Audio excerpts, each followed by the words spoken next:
Биылғы жыл қазақ халқының ардақты азаматы, Алашорда өкіметін қалыптастырушылардың бірі, мемлекет және қоғам қайраткері, ақын, жазушы Міржақып Дулатұлының 135 жылдығы тойлануда. Әдебиеттің дамуына үлес қосқан қаламгер және қоғамдық әлеуметтік іске белсене араласқан қайраткер Міржақып Дулатұлының ерен еңбектерін ұлықтау мақсатында елордамызда келесідей маңызды жұмыстар атқарылған.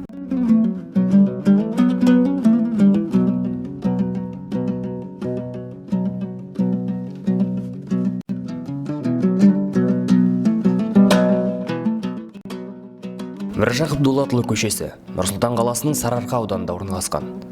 Садық Мұхамеджанов көшесінен басталып, Көктал көшесінде аяқталады. Күләш Байсейітова, Ахан Сері, Жалын көшелерімен қиылысады.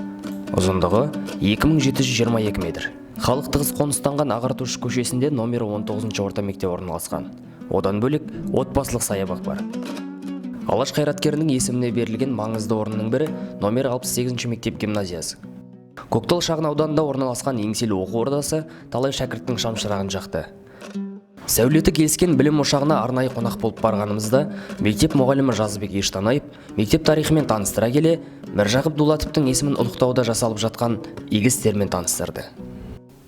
Біздің Міржақып Дулатұлының нөмір 68 мектеп-гимназия 2011 жылы ашылған болатын. Осы мектеп ашылған күні алғашқы педагогикалық кеңесте осы Көктал екі кентінің ақсақалдары жиналып келіп, осы мектептің есімін Міржақып Дулатұлының атына берсек деген ойымыз бар.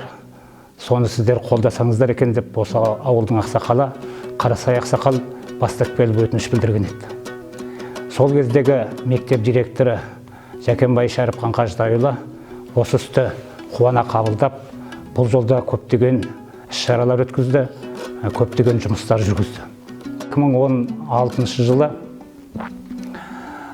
осы Міржақыптың туған күніне орай Міржақып Дулатұлы және тәуелсіздік мұраттар атты үлкен қалалық білім басқармасының қолдауымен конференция өтті. Әрине сол уақытта жаңағы мектеп көше есімдерін беруге мораторий жарияланғандықтан біраз уақыт тоқтап қалды. Одан кейін қазіргі мектебіміздің директоры Күнімбала Ізтілеуқызының бастамасымен, сол кісінің араласуымен былтырғы жылы жаңағы іс бәрі қайтадан көтеріліп, былтырғы жылы наурыз айында мектебімізге осы Міржақып Дулатұлының есімі берілді.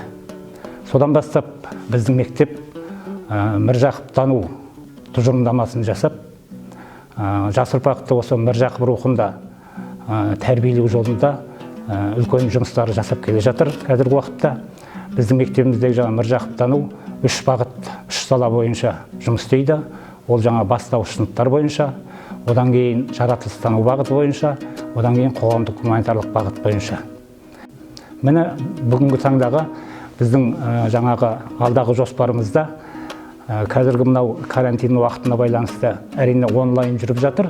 Дегенмен алдағы уақыт жоспарларда жыл сайын Міржақып оқуларын өткізу, соң Міржақып ғылыми практикалық конференция өткізу мәселесі негізгі жоспарда. Одан кейін Міржақып жүрген жолмен атты танымдық экспедиция дайындау үстіндеміз. Егер де Алла амандық беріп, бәрі жақсы болатын болса, жаз айында сол Міржақып туып өскен Торғай еліне сапарлауды жоспарлап отырмыз. Міне, елордамызда қаламгер тұлғасын айшықтап, атын мәңгі есте қалдыруда жасалып жатқан жұмыстар осы. Ер есімі ел есінде.